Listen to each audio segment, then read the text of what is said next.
દક્ષિણ ગુજરાતમાં ફરી આવી આફતની રાત।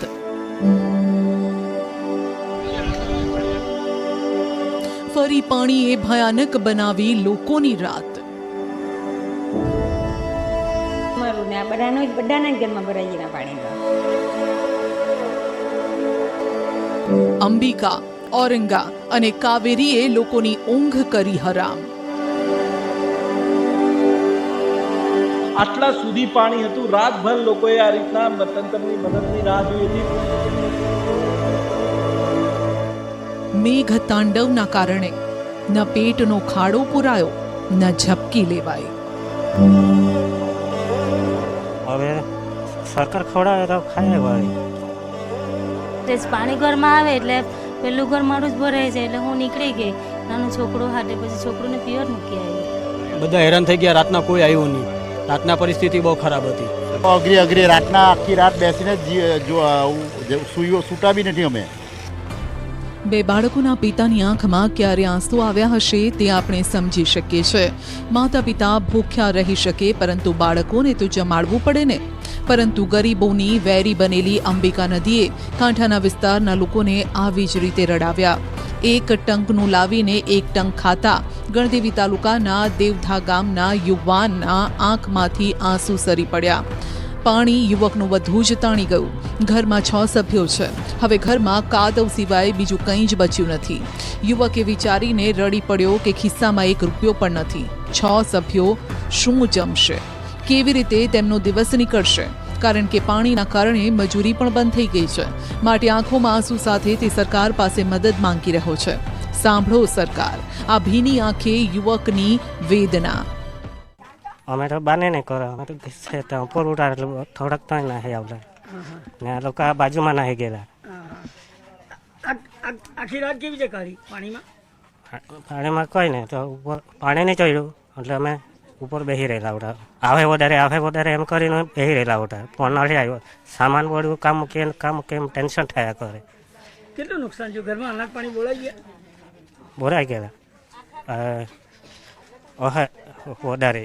કોઈ જમવાનું અપાયું ભાઈ? નથી હે નથી। કેટલા લોકો છે તારા ઘરમાં મારા ભાઈ? અમારે ઘેરે 100 જણા। કેવી રીતે આજે તમે લોકો ખાય? કોઈ ખવડાવે તમને? હવે સરકાર ખવડાવે તો ખાય વાળી। અનાજ તો બધું બગડી ગયેલું। મહત્વનું છે કે દેવધા ગામે વલ્લભ ફળિયામાં મોટાભાગે શ્રમિક પરિવારો રહે છે। આ વિસ્તારમાં માત્ર કાચા મકાનો છે। પોતાનો સામાન બચાવવા બને તેટલા તમામ પ્રયાસો આ લોકોએ કર્યા, છતાં પણ લોકો અનાજ સહિતનો સામાન બચાવી ન શક્યા, જેથી હવે અહીં રહેતા 200થી વધુ લોકોનો ચૂલો સળગવો પણ મુશ્કેલ બની ગયો છે। શ્રમજીવી પરિવારો છે તેના ઘરોની અંદર 3 થી 4 ફૂટ જેટલું પાણી ભરાઈ જતા અહીંના જે હલપતિવાસની અંદર લોકો જે છે એને હાલાકી ભોગવવાનો વારો આવ્યો હતો। ખાસ કરીને તમે દ્રશ્યની અંદર જોઈ શકો છો કે આ દેવધા ગામનું જે વલ્લભ ફળિયાની અંદર જે અહીંના સ્થાનિક શ્રમજીવી પરિવારો રહે છે એની હાલત દયનીય થવા પામી છે। અને ખાસ કરીને આ ઘરની અંદર 3 થી 4 ફૂટ પાણી ભરાતા લોકોના ઘર વખરીનો સામાન તેમજ અનાજ પણ પલળી જવા પામ્યું છે।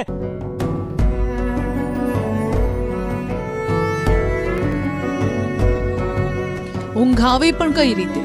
ઘરમાં ઘૂંટણથી લઈને કમર સુધીના પાણી હતા। ઘર વખરી પાણીમાં ગરકાવ હતી। જમવાનું મળ્યું ન હોય અને ઘરના વડીલોથી લઈ નાના ભૂલકાઓના જીવની ચિંતા હોય તો પછી ઝપકી કેમ મરાય? ઉપરથી તંત્ર પણ આંખ આડા કાન કરીને મદદ માટે ન આવે તો આંખ કેમ મીચાય? અને જો આંખ મીચ્યા તો હંમેશ માટે કદાચ તેઓ ઉઠી પણ ન શકે તેવી પરિસ્થિતિ સર્જાય। દર વખતે આવું જ થાય, પાણી આવી જાય કોઈ આવે નહીં। કોઈ પૂછવા આવે?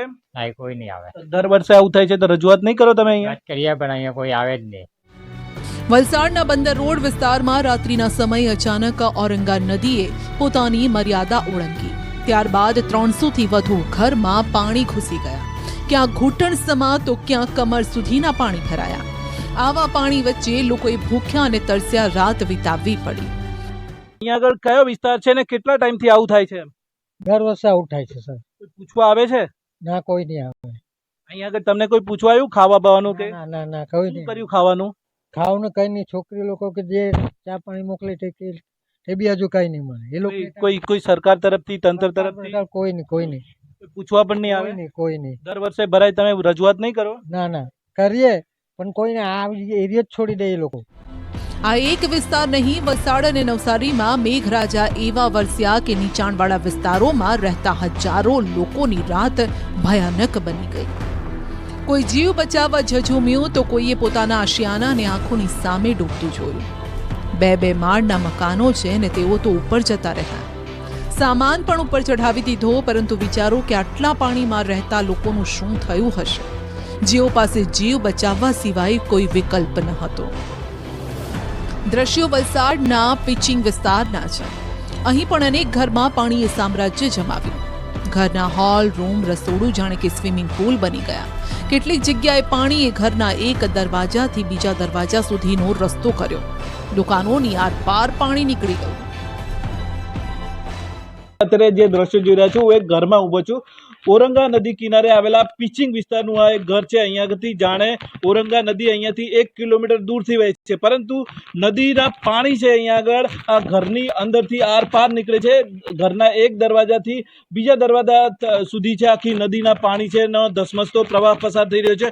આપ જોઈ શકો છો નદીનું પાણી છે અહીંયા આગળ ઘરમાં આવી રહ્યું છે ને અહીંયાથી આખા ઘરના જોઈ શકો છો હાલત શું છે. આખી રાતથી લોકોએ અહીંયા આગળ આવી જ રીતે પાણીમાં વિતાવી હતી. અત્યારે જે ભયાનકતાના જે દ્રશ્યોની જો વાત કરીએ તો અહીંયા જોઈ શકો છો આટલા સુધી પાણી હતું. રાતભર લોકોએ આ રીતના તંત્રની મદદની રાહ જોઈ હતી. ઉપરવાસમાં વરસાદના કારણે મોડી રાત્રે ઔરંગા નદીએ ભયજનક સપાટી વટાવી. પાણીનું વહેણ પિચિંગ વિસ્તાર તરફ વળ્યું. ત્યારબાદ શું થયું તે આ વિસ્તારના લોકો પાસેથી સાંભળો કેવી રીતે પાણી વચ્ચે તેમણે રાત પસાર કરી. દર વર્ષે આવું જ, દર વર્ષે અમે એટલા કેટલું નુકસાન થાય અમારું. તો પરિસ્થિતિ અમારી બહુ નબળી થાય. અચ્છા, તો આ બધું ચિંતા થાય, રાતના ઊંઘ આવી? આખી રોંગ કેટલા રાત કોણ ઊંઘ કાઢે દીકરા? કોઈ ઊંઘ નહીં કાઢે. આખી રાતના તો આ ઉજાગરા જ, પછી આખી રાતના ઉજાગરા. અહીંયા આગળ જે ઘરનો બધો સામાન હતો એ બીજો કઈ જગ્યાએ મૂક્યો? આ લોકોને ઘેર મૂક્યો છે ને પછી બીજું ઉપર મૂકલું ને આ રહી ઉઠે નીકળી ગયું. સ્થાનિકોનો આરોપ છે કે આ પહેલીવાર નથી કે ચોમાસામાં તેમને પરેશાન થવું પડ્યું હોય. પિચિંગ વિસ્તારમાં પાણી ભરાવાની સમસ્યા અંગે સ્થાનિકોએ વારંવાર રજૂઆત કરી, પરંતુ આજ સુધી તંત્ર આ સમસ્યાનો ઉકેલ લાવી શક્યું નથી. પૂરા રાતના વરસાદ હતો અને પૂરના પાણી ઘરમાં ઘૂસી ગયા હતા. પૂરે આખી રાત કોઈ સૂતા નથી, ઉજાગરો છે અને તંત્રના મદદની રાહ જોવાઈ રહી છે. દર વર્ષનો જ પ્રશ્ન છે અમારો, અને અમારો જે રીતના નીચાણવાળો વિસ્તાર છે એટલે આ અમારું અત્યારે નથી, અમારું કહીએ તો અમે કેટલા વર્ષોનો પ્રશ્ન છે. આ આઝાદી પહેલાનો જ આ પ્રશ્ન છે. આ તરફ નવસારીમાં અંબિકા અને કાવેરી નદીએ તારાજી સર્જી. ઘર પાણીમાં ને ફ્રીજ ધાબા પર, તો ટીવી પણ ઘરમાં હિંડોળા પર ઝૂલી રહ્યું છે. આ દ્રશ્ય નવસારીના બિલીમોરાના દેસરા વિસ્તારમાં આવેલી ચાંદની ચોક સોસાયટીના છે. સોસાયટીનું નામ ચાંદની ચોક છે, પરંતુ પાણીએ તેની ચમક જ છીનવી લીધી. આ પાણીએ રાત ઉજાગરા કરાવ્યા. અમે જ્યારે સવારના સમયે અહીં પહોંચ્યા તો કેટલાય ઘરો પાણીથી તરબોળ હતા. કેટલાય ઘરોના ઓટલા સુધી પાણી હતું, જ્યારે કે સોસાયટીનું પરિસર જળમગ્ન હતું. સ્થાનિકો સાથે અમે વાત કરી તો તેમનું દર્દ છલકાયું. તંત્ર સામે ભારોભાર રોષ નીકળ્યો. સ્થાનિકોનું કહેવું છે કે તંત્રના પાપે તેમણે આખી રાત ધાબા પર વિતાવવી પડી. લગભગ 7 વાગે ઘરમાં પ્રવેશવાના ચાલુ થયા અને લગભગ 3 વાગ્યા સુધી વધતા હતા. 3 વાગ્યા પછી પાણી સ્થિર થયા અને 6 વાગ્યા પછી ઉતરવાના ચાલુ થયા. કઈ રીતે રાત વિતાવી શકે? રાત તો ભાઈ કહ્યું તેમ આખી રાત બેસી જ રહેવું પડે. જનાવર, સાપ બધું નીકળે જ, એટલે ઘરમાં દરવાજા ખુલ્લા રાખવા પડે. 3 ફૂટ જેટલા પાણી આવી ગયા અને બધા આખી રાત ઉજાગરો કરેલો છે. બધા બહાર બેસી રહ્યા.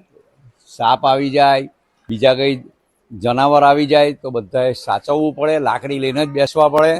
અને આ બધી તકલીફો અહીંયા કોઈ જોવા આવતું જ નથી આજ સુધી.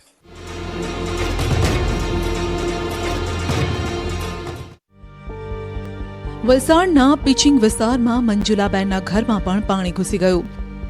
ઘરમાં 95 વર્ષના માજી સાથે રહેતા મંજુલાબેનનું રાત્રે ફાયર વિભાગની ટીમે રેસ્ક્યુ કર્યું. પાણી ઓસર્યા બાદ મંજુલાબેન સાફ સફાઈમાં લાગી ગયા.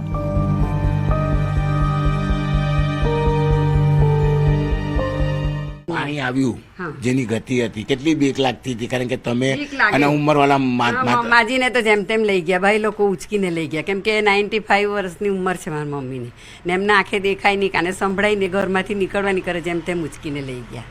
કેટલું મુશ્કેલી પડી પાણી આવ્યું ત્યારે? પાણી થોડી મુશ્કેલી તો પડી પણ હવે આ તમારા જેવા ભાઈઓએ સપોર્ટ કર્યો એટલે જરા અમને હેલ્પ કરી. હવે થોડું થોડું આ લોકો બી કરતા છે. મારી તબિયત સારી નથી, હું દાજી ગયેલી છું એટલે મેં ભાઈઓને કીધું પૈસા આપો જરાક મને સાફ કરી આપો. આ બાજુ લીલાપોરમાં પણ આકાશી આફતે લોકોને હેરાન કર્યા. અડધી રાત્રે સ્થિતિ એવી સર્જાઈ કે લોકોને રસ્તા પર રાત પસાર કરવી પડી. જ્યારે કે પાણી ઘૂસ્યું ત્યારે કેટલાક વિસ્તારમાં તંત્ર પહોંચી શક્યું ન હતું, જેથી સ્થાનિકો રાત્રે બાળકોને લઈ રસ્તા પર ઊંચાઈવાળી જગ્યા પર નીકળી ગયા.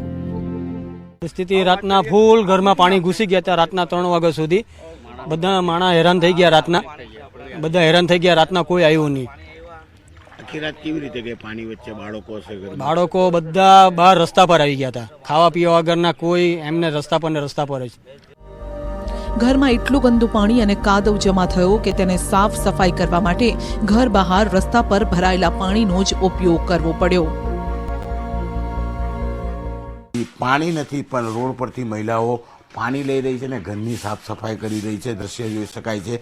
તબાહીના દ્રશ્ય છે વલસાડ જિલ્લાના લીલાપુર વિસ્તારના કે જ્યાં ઔરંગા નદીમાં ઘોડાપુર આવ્યા હતા અને હવે પાણી ઉતરતાની સાથે જ સાફ સફાઈ શરૂ કરવામાં આવી છે. આપણી સાથે ભાઈ છે, આપણે સીધા વાત કરીએ. મોટા ભાઈ, શું નામ આપનું?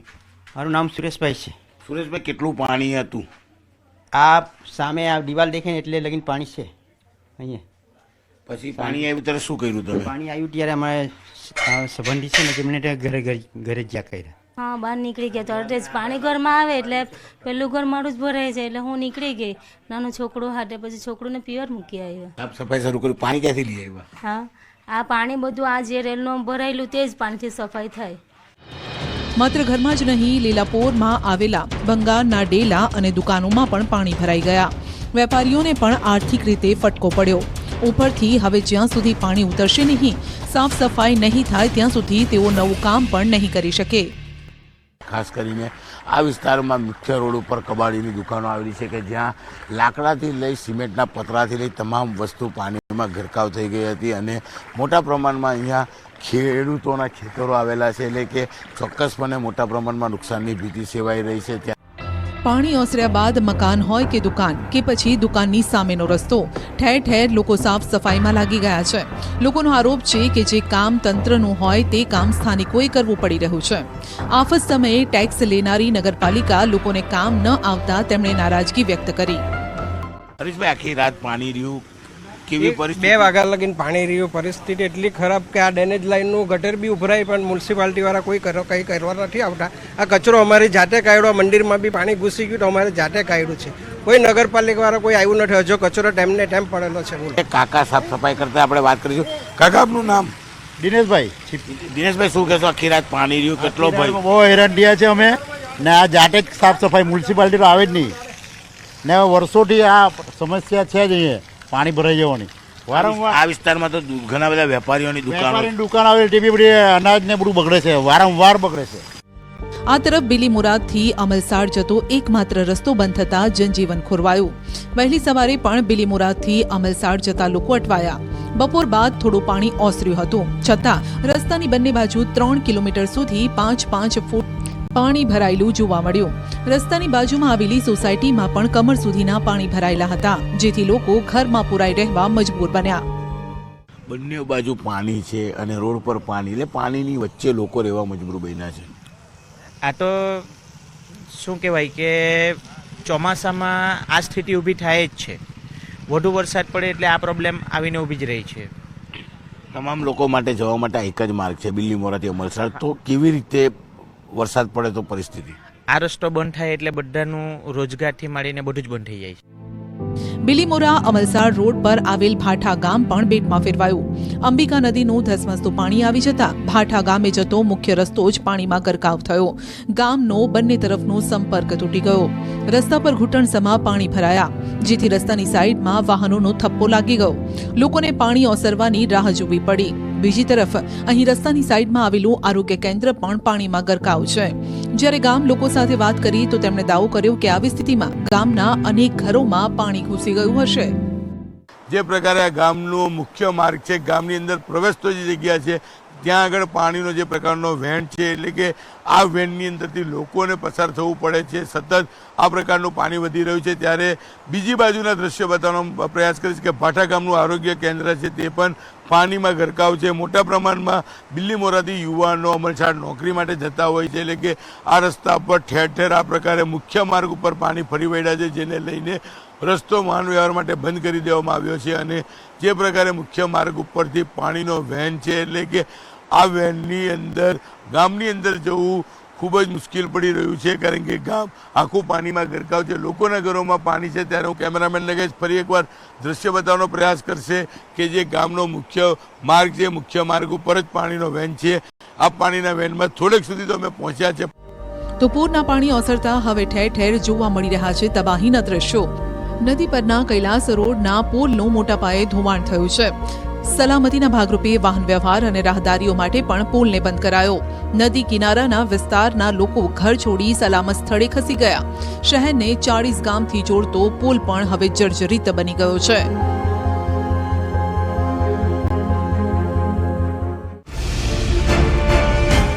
આ તરફ કાવેરીના નદીના વહેણમાં 1200 જેટલા સહેલાણીઓ ફસાયા, જેથી પોલીસે તમામનું રેસ્ક્યુ કર્યું. વાંગણ ગામના પ્રસિદ્ધ આંકડા ધોધ વિસ્તારમાં લોકો ફરવા આવ્યા હતા.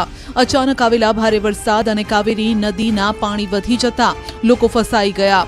અંદાજે 100 જેટલા 4 વ્હીલર, 120 જેટલા 2 વ્હીલર અને 1200 જેટલા સહેલાણીઓને બચાવી લેવામાં આવ્યા. નદી વચ્ચે માનવ સાંકળ બનાવી તમામનું રેસ્ક્યુ કરાયું. જીવના જોખમે સતત 4 કલાક સુધી હેમખેમ રેસ્ક્યુ કરી નવસારી જિલ્લાની વાંસદા પોલીસની ટીમે તમામનો જીવ બચાવ્યો. તમામને સહી સલામત રીતે પુલની બીજી તરફ લાવવામાં આવ્યા.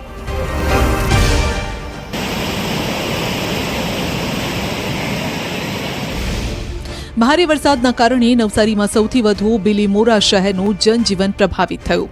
બિલીમોરા શહેરમાં આવેલા દેસરા વિસ્તારમાં 200થી વધુ લોકોના ઘરમાં પાણી ભરાઈ ગયા અને લોકો બેઘર બન્યા. રાત્રિના અંધારામાં પાણી આવી જતા આડોશ પાડોશના લોકો મદદે આવ્યા.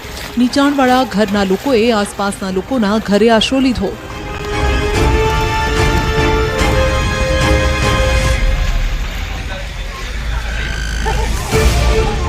રાત્રિ સમય દરમિયાન કેવી પરિસ્થિતિ હતી, કેવી રીતે જીવન ગુજાર્યું તમે રાત દરમિયાન, શું કહેશો? રાત દરમિયાન પોતપોતાની ઘેર, કોઈના માર પર, કોઈ બધા જે નીચાણવાળા ઘેર હોય તે પોતપોતા અમુક આજુબાજુ વાળાના મોટા ઘર તેની ઉપર ચડી જાય ને રાતના 2:30 વાગ્યા સુધી 2:30 વાગ્યા પછી ધીમે ધીમે પાણી ઉતરતું છે ને હજુ આ અરતે જ છે. રાત તો જેમ તેમ પસાર થઈ ગઈ, પરંતુ હવે લોકો રાહ જોઈ રહ્યા છે કે ક્યારે આ પાણી ઓસરે, ક્યારે તેઓ પોતાના ઘરે પરત ફરે, ક્યારે ફરીથી જીવનની ગાડી પાટા પર લાવે. કારણ કે દ્રશ્યો પરથી અંદાજો લગાવી શકાય છે કે ઘરના સામાનની શું હાલત થઈ છે. સામાન તો બધું જ બરબાદ થઈ ગયો છે. ધીમે ધીમે રાત્રે બહુ જ પાણી વધ્યું અને 2:30 વાગ્યા સુધી તો ઘણું જ પાણી હતું. બધાને બહાર નીકળવાની પણ તકલીફ, બધાએ પોતાના વાહનો પણ બહાર મૂકી દેવા પડે એવું છે. એટલે કશે પણ આવવા જવાની બહુ જ તકલીફ પડે બધાને. બધું જ ચડાવવું પડે. દરેક ઘરના વ્યક્તિએ બધો જ સામાન નીચેથી ખાલી કરવો પડે, બધું જ ઉપર માળ પર મૂકી દેવું પડે. સ્થાનિકોનો આરોપ છે કે દેસરા નજીક બાંધેલા બંધના કારણે ગામની આ પરિસ્થિતિ થઈ છે. કે જ્યારથી આ પાણી વધ્યા, બંધ બાંધ્યો ત્યારથી આ પાણીની પરિસ્થિતિ આવીને આવી થઈ ગઈ. હવે કાયમ એટલે હવે આજ 5મી વખત પાણી આવ્યું આટલું. આ તરફ બિલીમોરાની નજીક જ્યોત સોસાયટીમાં પણ પાણી ઘૂસી ગયું. નીચાણવાળા વિસ્તારોમાં મકાનો અડધા ડૂબી ગયા. કાવેરી અંબિકા નદીએ વહેણ બદલતા લોકોનું જીવન અસ્તવ્યસ્ત બન્યું. જો કે અહીં રાત્રે જ તંત્રની ટીમ પહોંચી ગઈ હતી. રાહત તેમજ બચાવ કામગીરી રાત્રે શરૂ કરાઈ. પાણી વધુ હોવાથી લોકોને નગરપાલિકાની ટીમે સિવિક સેન્ટર ખસેડ્યા. ઘરમાં છે ને તો બધું ખેવી ખેત થઈ ગયું છે. સામાન થોડુંક અનાજ બનાજનું નુકસાન થયું છે. જ્યારે કે અમારી ટીમ પહોંચી ત્યારે અહીં ઘૂંટણથી લઈ કમર સુધીના પાણી હતા. જો કે ફરી વરસાદ શરૂ થાય તો આ વિસ્તારની સ્થિતિ વધુ વણસે તેવી શક્યતા છે. દ્રશ્યમ બતાવવાનો પ્રયાસ કરીશ કે જે બિલ્લીમોરા ખાતે આવેલું બંદર રોડ જે છે એ રોડ ઉપર હાલ જે પાણી ભરવા પામ્યા છે, જીવન જ્યોત એપાર્ટમેન્ટ નજીક ગ્રાઉન્ડ ઝીરો રિપોર્ટ પર ન્યૂઝ 18 ગુજરાતીની ટીમ પહોંચી છે અને ખાસ કરીને દ્રશ્યમાં જોઈ શકો છો કે જે નદીનો વેણ જે નદી વેણ બદલી રહી છે અને આજે બિલ્લીમોરા ગામની અંદર હાલ આ પૂરના પાણી પ્રવેશ કરી રહ્યા છે। અચાનક પાણી આવી જતા બિલીમોરાના જીવન જ્યોત એપાર્ટમેન્ટની પાછળનો વિસ્તાર પણ પ્રભાવિત થયો। સ્થાનિકોના ઘરમાં 4-4 ફૂટ પાણી હતા, જેથી પૂર પીડિતોને બિલીમોરા નગરપાલિકાના સિવિક સેન્ટર ખસેડાયા। સ્થળાંતર કરાયેલા લોકોએ સિવિક સેન્ટરમાં રાત વિતાવી। બાળકો, વૃદ્ધો, યુવાનોને અહીં આશરો અપાયો। અહીં વૃદ્ધો આરામ કરતા જોવા મળ્યા, જ્યારે કે ભારતનું ભવિષ્ય સિવિક સેન્ટરમાં હોમવર્ક કરતું જોવા મળ્યું। આરોપ છે કે અહીં પણ દર વર્ષે સ્થાનિકો આ સમસ્યાથી પીડાય છે। આ વિસ્તારમાં રહેતા તમામ લોકોનો સામાન પલળી ગયો છે। ગાદલા, અનાજ, બાળકોના ચોપડા સહિતનો સામાન પાણીમાં જ ગરકાવ થઈ ગયો। અમારા ઘરમાં પાણી હતું કમર સુધીમાં। ઘર સામાન હવે જેટલું સામાન જગ્યા રહી તેમાં મૂક્યો, બીજું પાણીમાં તરતું હશે। કેવી રીતે તમે બહાર આવી ગયા? અમે તો બહાર નીકળી ગયા, પછી આવે તો એટલે આવ્યા પછી મ્યુનિસિપાલિટી વાળા આવ્યા અને તમે કેવો બહાર એટલે અમે બદલા બહાર નીકળી ગયા, સામાન બધું કોઈ કઈ નહીં ફેરાયો, બધું સાફ। ઘરમાં પાણી ઘૂસી જતા લોકોની મુશ્કેલી વધી। સ્થાનિકોનો આરોપ છે કે આ વર્ષે વર્ષનું અનાજ ઘરમાં ભરી દીધું હતું, પરંતુ આટલું પાણી આવી જશે એ ખબર ન હતી। અનાજ પલળી જતા હવે તેને ફેંકવાનો વારો આવ્યો છે। ઘરના સામાન તો બધું બીજું નથી, બધું અનાજો બધું અમારું બગડી ગયેલું છે। ઘઉં એવું ચોખા વગેરે કંટ્રોલ લાવેલા હતા એવો બગડી ગયેલા છે અમારા। બીજી તરફ નગરપાલિકાની ટીમ ઉપરાંત સ્થાનિક આરોગ્ય તંત્ર પણ સિવિક સેન્ટર પહોંચ્યું, લોકોના આરોગ્યની તપાસ કરી જેઓ બીમાર હતા અને તેમને દવા પણ આપી। નવસારી બિલીમોરા નગરપાલિકા વિસ્તારમાં પૂરની સ્થિતિનું ગણદેવીના ધારાસભ્ય તેમજ પૂર્વ કેબિનેટ મંત્રી નરેશ પટેલે નિરીક્ષણ કર્યું।